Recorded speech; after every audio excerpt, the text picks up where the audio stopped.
Chapter 166 Please Don't Leave Me, Part 3.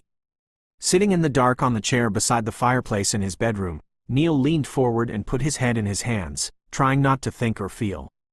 He had done what he set out to do and more. He had proved to himself and to her that he didn't need her nor want her anymore, not even sexually. And he had proved to her that he wasn't worth caring about or worrying about after she left here in the morning. She would leave this cabin hating him and anything that had to do with him. He had accomplished his goals brilliantly and indelibly. But he had never felt more desolate or more ashamed than how he felt after doing such a thing to the woman who'd obviously cared about him more than he cared about himself. Mia would never imagine she was in love with him after tonight. He knew, he felt it. She'd hate him completely, but not nearly as much as he hated himself. He despised himself for what he'd done to her and for the uncharacteristic weakness he was feeling at the moment that made him yearn to go to her and beg her forgiveness. He wanted to apologize for what he'd done, but he couldn't and he wouldn't. He'd sworn never to be like his father, and he'd stand by his words of never loving nor marrying anyone in this lifetime. Not even Mia could make him vulnerable to that emotion known as love. Never, he couldn't, and he'd have to live with the shame of hurting her and humiliating her. Straightening in the chair, Neil looked across the room and the bed they'd shared, but he knew he wouldn't be able to sleep in it anymore, not when she was lying in the next room, hating him. "I am sorry," he whispered as he stared at the walls that separated their rooms. The next morning, the keys to Mia's BMW were already lying on her nightstand when she woke up. She stared blankly at the keys for some minutes before she pushed herself out of bed to get ready to leave. When she was done packing her things, she began to dress up without any particular awareness of what she was doing, because the pain she'd felt last night had now turned into a dull numbness. All she wanted to do was get out of here and never look back on any of her memories with Neil, never think back on him. Forget everything about him. All her attention was focused on that, on forgetting that she had ever met him and been foolish enough to love him. She never wanted to love anyone again if it meant being this vulnerable and stupid. Never. Mia decided as she got her suitcase out of the closet, dumped her toiletries into it, zipped it closed, and picked it up. Neil Wayner was now a past she would never look back to nor let it ruin her beautiful future. At the bedroom door, Mia paused and looked around the room to make sure she'd left nothing behind her, then she turned off the lights.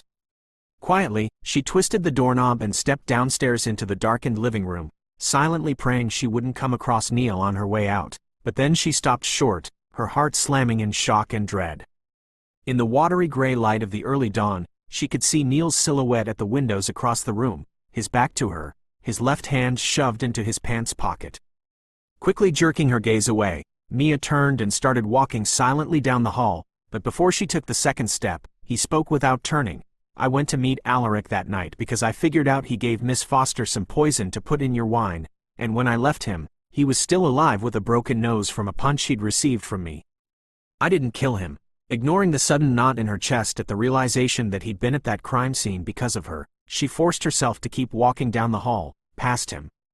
"Don't go," he called hoarsely. "Please, stay." Mia's heart twisted at the harsh desperation in his voice, but her wounded pride screamed that only a fool without pride or sense would let him near her after last night, and she kept walking. She reached for the knob on the back door and his voice came from somewhere closer behind her, raw with emotion. "Mia, please don't leave me." Her hand refused to turn the knob, her shoulders began to shake with silent sobs, and Mia leaned her forehead against the door, tears streaking down her face, her handbag and suitcase sliding from her hand. She wept with shame for her lack of will and with fear for a love that she couldn't control. And even as she wept for herself, she let him turn her into his arms and pull her against his chest. "I'm sorry," Neil whispered fiercely, helplessly trying to comfort her, his hands rushing over her shoulders and back, clenching her to him as if he wanted to be one with her at this moment. He couldn't allow her to leave hating him. He couldn't even imagine himself living the rest of his days here without her. "Please forgive me. Please," he begged desperately. "How could you do that to me last night?" She sobbed brokenly in his arms. "How could you, Neil?" Swallowing past the hard lump in his throat, Neil turned her wet face up to his because it seemed to him that he didn't deserve the protection of secrecy when he admitted, "I did it because you called me a cold-hearted jerk and I couldn't stand it, not from you. And I did it because I'm a heartless bastard, exactly as you said." "You're right, you are." She choked, "and the horrible part of it is that I still love you anyway." Neil pulled her back into his arms and fought back the words he knew she wanted to hear, the words he felt. Instead, he crushed her to him, kissing her forehead and her cheek and her wet eyes. Then he rested his jaw against her fragrant hair, letting her words bathe him in their sweetness. She loved him, she'd admitted.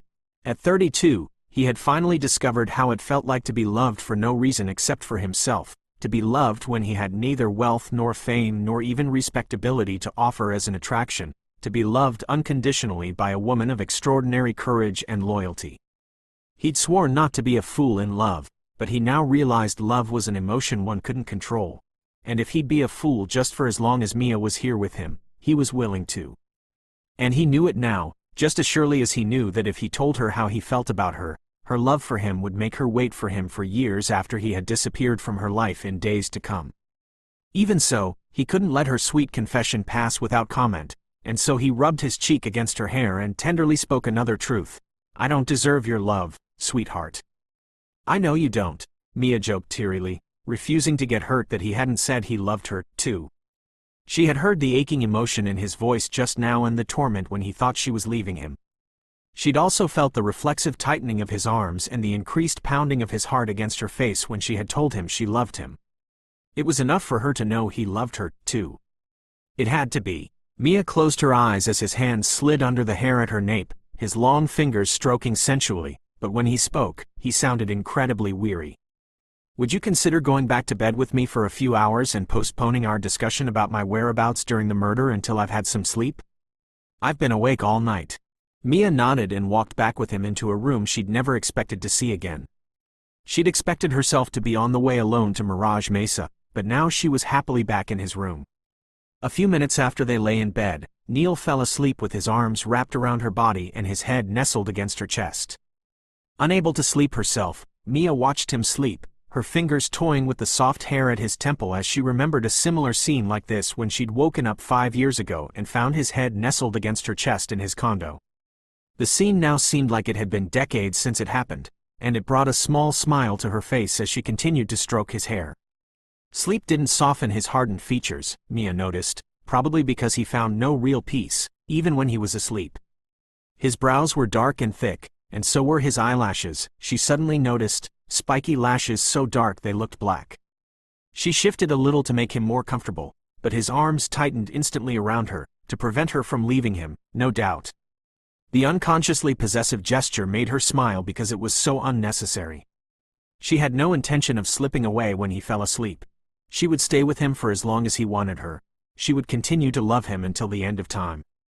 Years ago, she had once come across a quote from Shakespeare that life was a stage on which each man must play his part. Ever since she graduated from Ivy Grove, she'd felt as if she was standing just off the stage where her own life was supposed to take place, waiting in the wings, waiting for someone to give her a cue that it was time to step on that stage and do whatever she was meant to do. Mia drew in a shaky breath, smiling a little tearily, because she'd finally gotten her cue in life. Now she knew what she had been waiting for all these years, why she had never found happiness even though she was rich and famous, and who she had been meant for. Neil Weiner, despite all her efforts to make herself into a model of society, when it came to falling in love, she had reverted to form and fallen in love with a man who was now a black sheep, a daring, tough social outcast who in some ways reminded her of a boy in her faraway memory.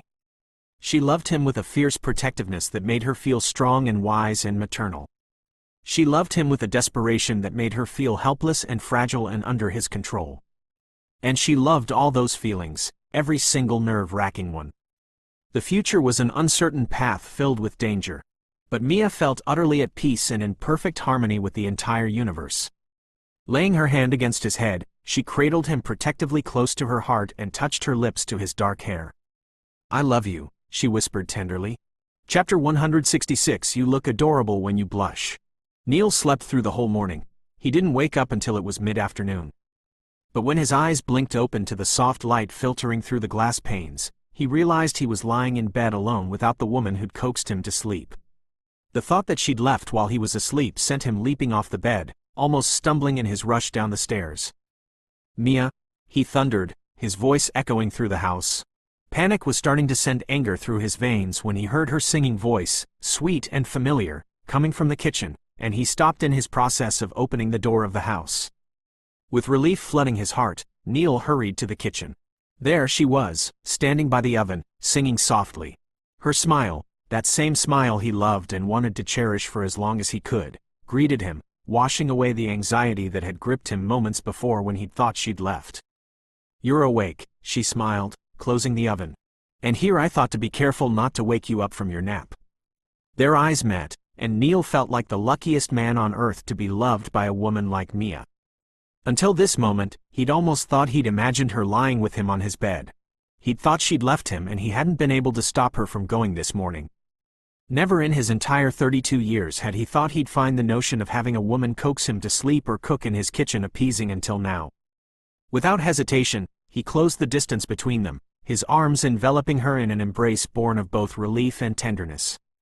"I thought you'd left while I was asleep," he whispered, his voice barely more than a breath against her ear. Her laughter danced in the air, a symphony of reassurance. "I'd never do such a thing," she murmured, her words a promise wrapped in affection as she slipped her arms around him to hug him back, basking in the sheer feelings of his embrace. "What are you making?" he asked, moments later, when the aroma of the food swirled to his nose. Moving back a little from the hug to peek at the pot on the fire and the working oven, he said, "It smells delicious and mouth-watering." "Well, I figured you wouldn't be able to cook since you looked so tired in the morning, so I did the chores for you on your behalf," she said, "but after we eat, don't expect me to do the dishes." She laughed. "Thanks," he chuckled, surprising her with a quick kiss on the forehead and watching as a deep blush crept up her cheeks. Smiling at the sight of the color on her face, he gently pinched her cheek and said, "You look adorable when you blush." Suppressing an embarrassed smile, she slapped his hand away from her cheek and gave his chest a gentle push. "Go set the mat beside the fireplace before I'm done with the cooking." 5 minutes later, after their meal and after Neil had done the dishes as agreed, Mia sat on the floor beside the coffee table with her legs curled up beneath her, a pencil in her hand, and a small notepad on the coffee table where she was writing down everything Neil was telling her about the night of the murder. She studied the things she'd written down so far about the people he suspected as the main culprit. As she was busy studying the names, Neil was seated on the sofa beside her, watching her and carefully suppressing his smile at the absurd notion of him and Mia finding the murderer and ending everything before he'd had the need to be separated from her again. But he knew the chances of that happening were so slim, so he tried to spend every second with her before that time would come. She was wearing another set of his clothes again today, with her long brown hair gathered at the nape and bound with a red bandana. She looked more like a teenage girl trying to solve a difficult math problem than an adult woman trying to solve a murder case, and she bore absolutely no resemblance whatsoever to any detective, real or imaginary. She was too beautiful and innocent for that. She was an angel, his angel. Sunlight streamed in from the glass wall behind her, illuminating her shiny hair in a golden light, highlighting her glowing skin and vivid coloring, giving her an angelic appearance that made his heart swell with pride. And soon enough, she interrupted his pleasurable sight of her profile by turning her large brown eyes up to his and saying in a puzzled voice, "Do you remember the night I slept at your place 5 years ago? I saw a bloodstain on your shirt. If you don't mind telling me whose blood that was so that." "It was Alaric's," he cut her off, noticing she was trying not to sound offensive or accusing. "I told you I punched his face and broke his nose, but he was alive when I left him," he informed, reluctantly turning his attention to the business at hand instead of focusing on how beautiful and unreal she looked to him. Mia nodded her head, recalling his words this morning about confronting Alaric because of her. Though she'd been angry 5 years ago at the fact that Diane and Alaric had plotted against her, she'd never wished them death, and the only way to find the person who'd murdered her mom was by finding the person who'd murdered the two. If she remembered clearly, her late mother had no enemies who'd wish her death, so the person who had killed her could only be someone who was trying to get back at Neil and ruin him, which was why she wanted to know everything about that night and the people who he suspected to commit the crime. "From all the names you've listed of the people you think would do such a thing to frame you, Jason Wallace is at the top of the list." "Why?" The amusement vanished from Neil's expression and he rubbed his hands over his face as if he could somehow rub away the violent hatred that exploded inside of him whenever he let himself think of Jason as the murderer. "I think Jason did it." He looked up at her, immersed in his own thoughts. "No, I know the bastard did it and then deliberately let me hang for it. Someday, if I live long enough." Mia recoiled from the savage sound of his voice. Why do you think he did it? Because he blamed me for his cousin's death in that mall explosion for years and looked for every little opportunity to ruin my name and send me to prison. He threatened me all the time. Mia was listening to him with an expression of such immersed interest that a smile tugged at his lips. Any other general questions on the topic of the mall you'd like to know as well? Several questions, Mia said with great curiosity.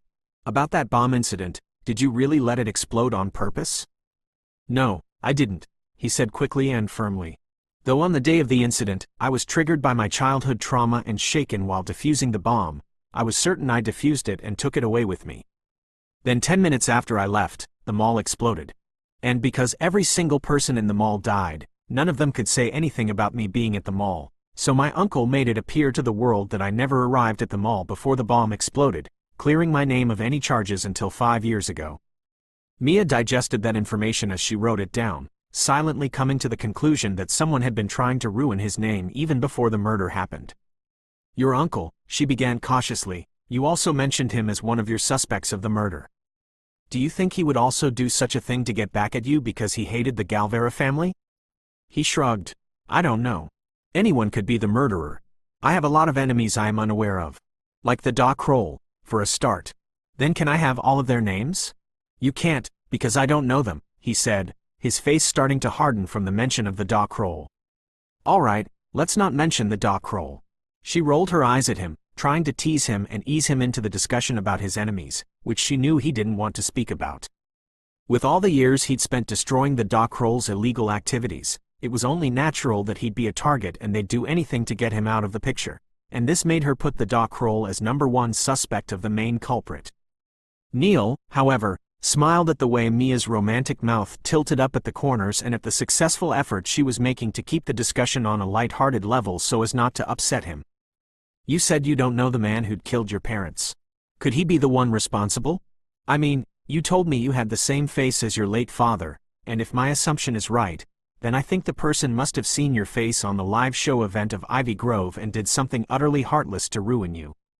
Like killing my mom, for a start, to make me hate you, then killing Diane and Alaric to make it even more believable that you'd had a reason for it, then bringing the mall incident to light and... Breathe, sweetheart, he interrupted her intelligent connection, which even he had connected the day he was sent to prison. And knowing that very soon she'd put everything together and try to get involved in this when she went back home, Neil tried to downplay everything to protect her. If his enemy found out how much she knew and was involved with him, she would most likely be the next they'd target.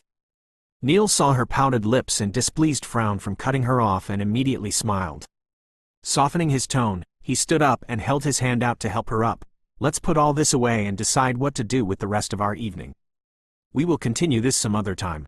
Mia fought down her instinctive urge to argue that she wanted answers now so she could make a story about his case when they returned to the city and cleared his name of any of this murder, but then she forcibly reminded herself not to argue with him so that what had happened last night would never, ever happen again. She didn't want to have any reasons to argue with him like last night that would lead to them being separated. All right. She placed her hand into his and he swiftly pulled her off the ground and into his strong arms, causing her to laugh in surprise at his unexpected gesture of carrying her. I can walk on my own, Mr. Wayner, she teased, wrapping her arms around his neck. I am aware, but I felt like giving you a princess treatment. So, what do you suggest we do to pass the time? Chapter 168 Pretend Date. 10 minutes later, after they left the living room, Mia was seated on the kitchen counter with Neil standing in front of her, between her parted legs, completely relaxed, laughing because they couldn't decide what to do with their evening. They'd thought of numerous fun things to pass the time, but the cold outside was starting to look and seem like a snowstorm, causing them to remain indoors.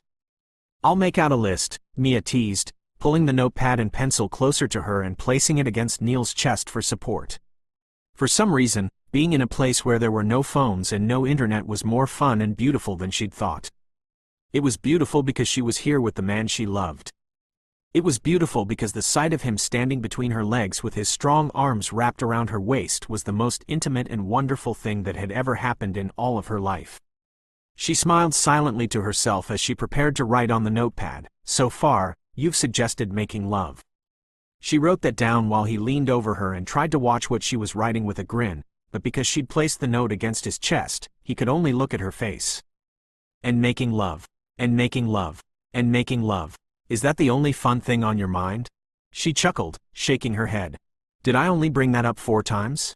Neil joked when she finished writing down his earlier suggestions for a fun thing to pass the time. Yes, and I agreed all 4 times. But we were supposed to be thinking of ideas for the early part of the evening. Look, it's just 5:30 p.m. Neil smiled, taking the note from her hand. He looked down at it to see what she'd been writing. It hit him then what he'd noticed earlier when she was writing the names of the suspects he'd listed for her in the living room, and he looked up at her from the note. Your handwriting is so precise, it looks as if the words have been typeset. Well, she replied with a smile, when I was a little girl, I didn't know how to read and write until we moved to Whispering Way and I got enrolled in special classes at the local schools. When I started attending the school, I stayed in my room all day after school to perfect my handwriting. Neil was dumbstruck for a moment at that revelation because the girl he'd befriended as a child knew how to read and write, and he'd witnessed her write and read the song lyrics he'd once written for her. Nonetheless, he couldn't help but ask, why? Turning slowly on the counter, Mia looked up at him. Because, she said, my mom told me she didn't have the money to send me to school then, so when we moved to Whispering Way, she did everything in her best to send me to school. I couldn't read more than a few words, and I couldn't write anything more than my name, and that not legibly. How was that possible? He asked, still trying to process her words, but then recalling how she didn't even remember her childhood, he concluded that she must have forgotten how to read and write as well and had to relearn everything. Lack of schooling made that possible. When I told you about my childhood, I left that part out. Purposely? Neil asked, as she got down from the counter and walked around it to get a glass of water. It might have been deliberate, although I didn't consciously decide to hide it from you. Funny, isn't it? I don't understand how that could happen, not to someone as bright as you. I learned you always came at the top of your classes in high school. She gave him a look that made him long to snatch her into his arms and kiss it off her soft lips as she said loftily, for your information, it can happen to anyone, Mr. Wayner, and being bright doesn't have a thing to do with it. I worked hard to make up for my lost time in school as a teenager. Mia recalled all those times being in school for the first time. Though the memories were faint, she recalled always keeping to herself and hanging around Owen like a tail because she feared her peers would mock her for being illiterate. Were you ashamed, as young as you were? Neil asked, reeling from this new insight into her childhood which he was unaware of. When they were in Mirage Mesa, she'd been a very bright little girl which had made him assume that she'd grown up being intelligent. She nodded, swallowing some water, then she put the glass aside. I used to try to sit in the front row when I did go to school, so I wouldn't have to see the other kids' faces when they laughed at me. Neil hardly knew how to cope with the emotions raging inside him at the thought of her as a little child, trying to work her way through life in a sprawling, dirty city where no one cared. Clearing his throat, he said, I'm sorry you went through that as a child. Don't be. Everything I went through as a child made me who I am today. She flashed him that same dimpled smile of hers that always made him go crazy. Helpless to keep from touching her, Neil put his hand on her shoulder and playfully nipped her ear. She laughed, then she tipped her head sideways and lightly rubbed her soft cheek against the top of his hand. The simple, loving gesture made Neil's spirits plummet abruptly, because it forcibly reminded him that after tonight there'd be no more gestures of any kind. He had already made the decision to let her go tomorrow. He should have let her go this morning, but he couldn't, not when she would have hated him forever, and the longer he kept her with him, the harder it was going to be to let her go at all. Sending her away tomorrow, when there was a chance she'd fall under interrogation in the hands of the military, meant that he would have to leave as well, but it was worth the added risk to know she'd be safe from any further helicopter invasions that would come to attack next. Trying to banish the bleak mood settling over him, Neil said, whatever we do tonight, let's make it special. Festive. It took every ounce of the little acting ability he possessed to keep the smile on his face so she wouldn't realize nor suspect he was sending her away in the morning.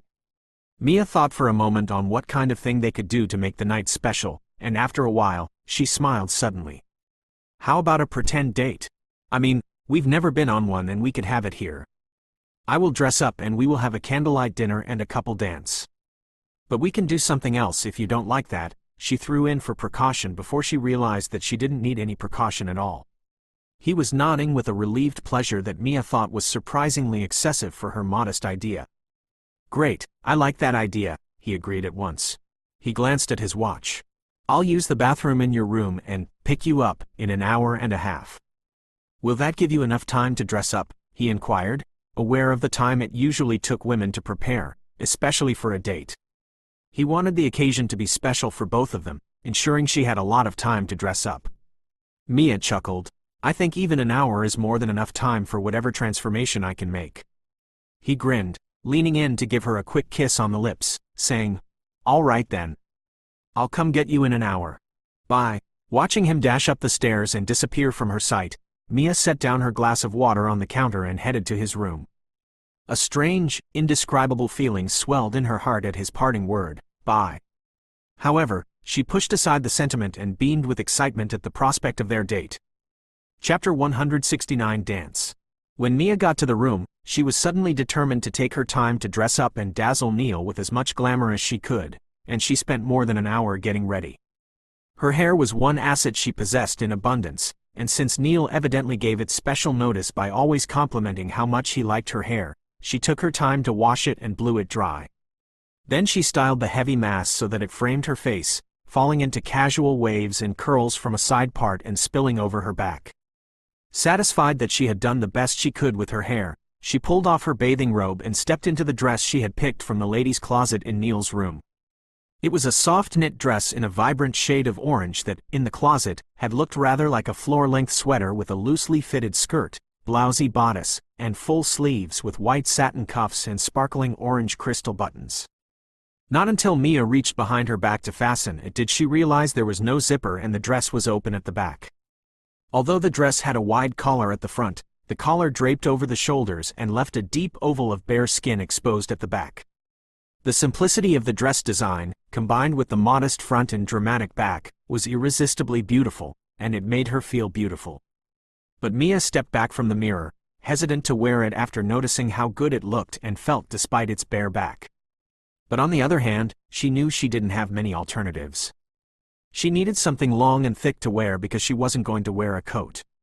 Apart from this dress, everything else in the closet was ankle length or else it was pants. She decided not to change.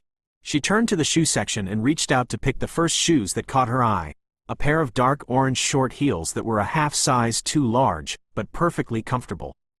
Satisfied that she had done the absolute best she could with what she had to work with, she fluffed her hair and took a last glance in the mirror. She had spent more time getting ready for their date tonight than she had many times she was about to step before the camera at work, but it was worth it. She was proud of her simple makeup tonight. They were far softer and more subtle than all the ones done to her before the set. The eyeshadows and mascara flattered her eyes, even though it looked strange to her, and the touch of blush at her cheeks made her cheekbones seem more prominent. But it was the prospect of seeing Neil and spending the evening with him that made her eyes sparkle and her skin glow. All in all, she thought, she had never looked nearly as nice as this before. Leaning forward, she applied some of her own lipstick. Then she stepped back, smiled at her reflection, and headed for the bedroom door. The candles were already lit on the coffee table when she walked down into the living room. The fire was burning brightly on the grate, and Neil was standing at the counter, opening a bottle of champagne. Her breath caught short in her throat at the sight of how handsome he looked in his dark gray suit that clung to his wide shoulders and contrasted beautifully with his snowy white shirt and his dark tie. Mia was about to say something when she suddenly remembered that she'd seen him dressed up in suits before many times, only then he wasn't a fugitive, and she felt a sharp pang of sorrow for what he'd lost. The last she'd seen him wearing a suit was on the live event. He'd been wearing a black tuxedo that night with a white pleated shirt and black tie, and she remembered thinking how gorgeously, elegantly male he was, so tall and sophisticated, standing before her in the dressing room with bags of clothes he'd gotten for her. He'd been the first man to make her feel like a princess, he'd made her feel so special then. But the fact that he was now relegated to hiding like a hunted animal made her feel like crying. Even while she thought about it, she realized that he had never complained, and he wouldn't welcome either her sympathy or her pity. Since this was supposed to be a festive, light-hearted evening, Mia resolved to make certain it was and not spoil it by bringing up his case or ways to clear his name as quickly as possible. After all, they still had a lot of time to discuss that again. Feeling a little shy and self-conscious, Mia held her hands in front of her and stepped forward. "Hi," she said with a bright smile. Neil, who was already pouring the champagne, looked up, his eyes riveting on her, and the champagne he was pouring began to spill over the side of the glass. "My lord," he said in an odd, husky whisper, his gaze moving slowly down her face and hair and body. "Eres la mujer más hermosa que he visto," he whispered in a deep, smooth voice. Then, as if realizing she didn't understand Spanish, he repeated in English, his eyes never leaving hers, "You are the most beautiful woman I've ever seen." Not until that moment did Mia realize that was exactly why she'd wanted to dress up and put on makeup and fix her hair. She'd been silently trying to compete with the glamorous women he'd known, like Davina, for a start. Mia had never seen a woman as elegant and beautiful as she. But seeing the look in Neil's eyes, she knew she'd done well taking her time to dress up. "You're spilling the champagne," she said softly, so pleased she hardly knew how to behave in front of him. He swore under his breath, jerked the bottle upright, and reached for a dish towel to mop it up. "Neil? He hummed ruefully over his shoulder, picking up the filled glasses. "How could you possibly look so good for a 32-year-old man?" The glamour of his sudden white smile made it clear he was as pleased by her compliment as she was by his. "I honestly don't know," he joked with a chuckle. Neil held out his arm for her to take as he was holding the glasses of champagne with both his hands. She took it, and he led her to the dining table, where the room was dimly lit with flickering candles casting a warm glow. The table was adorned with a simple yet elegant arrangement with delicious aroma filling the air. Mia's eyes widened in surprise as she took in the romantic setup, not expecting he'd have cooked in all the time it took for her to dress up. Her lips parted in amazement as she turned to Neil. "Did you make all of this tonight?" He nodded, a playful grin dancing on his lips as he pulled out a chair for her. "It's the easiest and fastest thing to cook in less than an hour." Mia couldn't help but smile. She settled into her seat, watching him with admiration as he took his own place at the table and sat down opposite her. "Which song did you choose?" Mia teased after their candlelit dinner as he typed down something into the house device. "Because if you picked out a boring one, I'm not going to dance with you." "Yes, you will," he laughed. "What makes you so sure?" "You like dancing with me," he breathed. Despite the playful exchange, Mia was well aware that his mood had been breaking during their meal. Although he had specifically asked her to treat the evening as a festive occasion, there was an indefinable tension and a grimness in his features that were becoming more pronounced as the evening wore on. She told herself it was their discussion of the murder that had caused his strange mood, because the only other explanation that came to her mind was that he was thinking about sending her away, and that she could not bear to consider.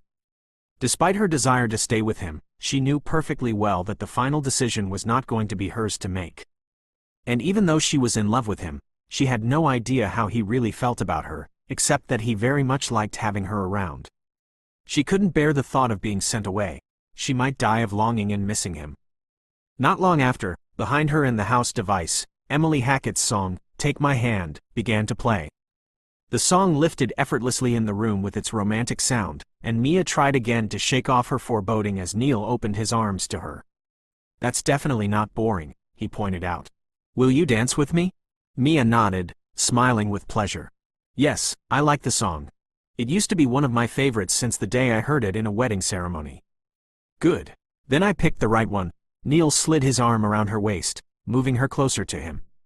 "If I had a voice like the singer," Mia said, talking to keep her worries at bay, "I'd sing just to hear myself.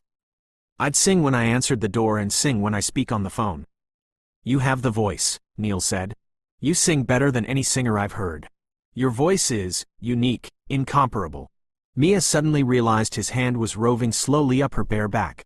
She saw the banked fires in his gray eyes kindling slowly into flame, and deep within her, she felt the answering stirrings of longing begin again. A longing for the tormenting sweetness of his touch, for the stormy insistence of his kiss, and the shattering joy of his body possessing hers. How thrilling it was to know she was going to have all that before the night ended and to be able to savor and prolong the moment, just as she sensed Neil also wanted to do. But was she going to have all this tomorrow night and the night after, she wondered, struggling to hold down her panic over what her instinct was telling her was behind his somber mood. "Don't flatter me, Mr. Wayner. My singing is average," she chuckled to hide her nervousness. "There is nothing average about you, Amor," he whispered softly. She felt her heart tremble and her restraint almost broke. Not until this moment did she realize the reason she loved Neil, and how different he was from Owen in many ways. For years, Owen, despite being her best friend, would never fail to remind her of how average she was in everything, from looks to talents, while Neil, on the other hand, was a complete opposite. He didn't express himself much, but the little things he said would make her feel like the most special and beautiful woman in the world. Chapter 170. Leaving. As they danced, Mia listened to the words of the song, wondering if Neil was noticing them too, or if he, like most men, merely listened to the music and ignored lyrics. Pretty song, she said because she desperately wanted him to hear the words as if they came from her. Beautiful lyrics, Neil agreed, trying to steady himself, to tell himself that whatever he was feeling would soon fade when he was away from her. He gazed at her face, and the words of the song seemed to pierce his heart in a way he couldn't control. I never really knew what love is, but whatever it is, I feel it in your kiss. You waltzed in like somebody planned it all. I feel right where I belong. My knees are weak, my heart is strong. So gimme your word, and I'll give you all I've got. No, we don't have much, but it sure feels like a lot. So, take my heart and take my hand. Neil was actually relieved when the song ended and the voice faded, but another song began to play, and Mia chose that moment to lift her cheek from his chest and look up at him, and as he looked into her eyes and heard the lyrics of the song, he felt his chest tighten. Nobody loves me like you do. In your presence, every color shines anew. You're the missing piece, the melody to my rhyme. In the dance of life, you're the perfect time. Like a canvas waiting for the painter's brush, I was incomplete, in need of a loving touch. You brought rhythm to my silence, a lyric to my song. In your embrace, I finally belong. Because of you, nobody loves me like you do. In your embrace, every dream feels true. You're the anchor in the storm, the light in the night. With you by my side, everything feels right. In a world of uncertainty, you're my constant, my guide. With you, my love, I'll always abide. In your arms, I've found my home. With you, my love, I'll never roam. When the song came to an end, Mia drew in a shaky breath, and he realized she was trying to pull out of the music's spell by picking up their conversation about their mutual favorites. What's your favorite thing to do, Neil? Neil tipped her chin up and gazed into the depth of her large, shiny eyes. My favorite thing, he said in an aching, husky voice he barely recognized as his own, is making love to you all day. Her brown eyes darkened and sparkled with a love she wasn't trying to conceal from him anymore. What's your favorite food? She asked shakily, trying her best not to tear up. In response to her question, Neil bent his head and took her lips in a soft kiss. You are, he whispered. And in that moment, he realized that sending her out of his life tomorrow was going to be harder than it had been to watch his parents burn in flame, and harder than when he heard the prison gates clanging shut behind him 5 years ago. Without realizing what he was doing, he tightened his arms around her, buried his face in her hair, and squeezed his eyes closed to stop the burning he was feeling in his eyes and throat. Mia's hand touched his face, her fingers spreading over his rigid jaw, and her voice was shattered as she asked, You're planning to send me away tomorrow, aren't you? Yes. Mia heard the absolute finality in the word, and she was so used to him that she knew it was going to be futile to argue when he'd already made up his mind on sending her away, but she did it anyway. I don't want to go. I want to stay with you. He lifted his head, and even though his voice was still soft, it was steadier and more resolute when he spoke. Don't make it harder than it already is, Mia. You don't belong with me. Go back home. I don't want to. I want. Shush. He silenced her with a demanding kiss that tore away any words of protest from her mouth. Don't make it hard on me. Go home. He whispered, kissing and nibbling her lips as if he couldn't have enough. But for now, I want you in my bed. I want to feel your warmth envelop me. Mia wondered silently how it could possibly be any harder if she protests, but she swallowed back that futile protest and did as he asked for the time being. She went to bed with him and tried to smile when he asked. After he had brought them both to a shattering climax, she turned in his arms and whispered desperately, I love you, Neil. I love. His fingertips covered her lips, silencing the words when she tried to say them again. The look in his gray eyes was so unusual as he said, Don't. Mia dragged her gaze from his and bent her head, staring at his tattooed chest. She wished he would say it back to her even though he didn't mean it. She wanted to hear the words from him, and hear him ask her to wait for him until he would be back, but she held back because she knew he would never say any of those words when he didn't mean it. Unable to control her hurt, She buried her head in his chest and silently cried in his arms for the love she'd lost and for the man she was about to lose again. Neil felt the wetness of her tears on his chest, but he used every little bit of self-control he could muster to stop himself from saying the words he knew she wanted to hear. He couldn't. He just couldn't. Mia Harrison deserved better than him. She belonged away from him. If she knew the sort of danger she was in by staying with him, she wouldn't have thought twice of leaving. He watched her shoulders shake with silent sobs, and he shut his eyes closed and clenched his fists so he wouldn't touch her and give her hopes that he had feelings for her. He allowed her to cry without making any attempt to console her, while deep down, he was hurting more than anyone could ever imagine. The next morning, Neil woke up before Mia at dawn and packed all of her stuff into her suitcase. He even helped her pick the clothes she'd wear and made breakfast. They both ate breakfast in silence without saying a word to each until when she was about to leave. After their breakfast, he started to heat up the frozen engines of the BMW as they stood beside the car. "It's not going to snow today," Neil said, glancing up at the faint pink sunrise streaking the sky as he reached around the steering wheel and put a thermos full of hot coffee on the passenger seat beside it for Mia. He looked down at her, his expression composed. "You should have clear roads all the way back to Mirage Mesa." Mia understood the rules for this departure because he'd made them clear this morning when they were eating breakfast: no tears, no regrets, and she was trying desperately to seem composed as well. "I'll be careful, don't speed," he said. As he spoke, he reached out and pulled the buttons of her coat close and then smoothed the collar up closer to her chin like a parent taking care of a child. The simple gesture almost made her cry. "You drove too damned fast the last time I was in your car. Don't you dare drive like that on the highway when you'll be alone." "I won't," she whispered. "Good. Try to get as far from here as possible without being recognized by anyone," he reminded her again, taking her sunglasses from her hand and sliding them onto her nose to conceal her teary eyes that were making his heart tighten with the pain he couldn't control. "Once you make it across the Avalora line, pull into the first rest stop you pass and leave the car in front of it. Stay out of sight for 20 minutes, then go straight to the phone booth and call. Owen or Rain. The military and the authorities will be listening in on the conversation, so sound as nervous and confused as you can. Tell them I left you at the rest stop on the floor of the back seat, blindfolded, and that I vanished and you've gotten free. Tell them you're coming home. Once you get home, stick strictly with the truth and don't lie." Neil had already taken a neck scarf from the house, knotted it as if it had been tied around her eyes to console her view, and tossed it in the car this morning. Mia swallowed and nodded because there was nothing left to do or to say, at least, nothing that he wanted to hear. She had a lot of things to say, but he wouldn't want to hear any of them. "Any more questions?" he asked. Mia shook her head. "Good. Now, come closer and kiss me goodbye." Mia automatically leaned up on her toes to kiss him and was surprised when his arms closed around her with stunning force, but his kiss was brief. Then he set her away from him. "That's enough, you may leave," he said flatly. She nodded but couldn't seem to move, and her resolve not to make any sort of uncomfortable scene cracked a little. "You'll call me, won't you?" "No, but I won't be at peace if I don't know how you are," she said desperately, "even if you can't tell me where you are. I have to know you're safe. You said yourself the military won't watch my calls for very long, if at all." Mia, if I'm caught, you'll hear about it on the news within hours. If you don't, you'll know I'm safe in a way. But why can't you call me?" She burst out and instantly regretted it when his face became stiff and aloof.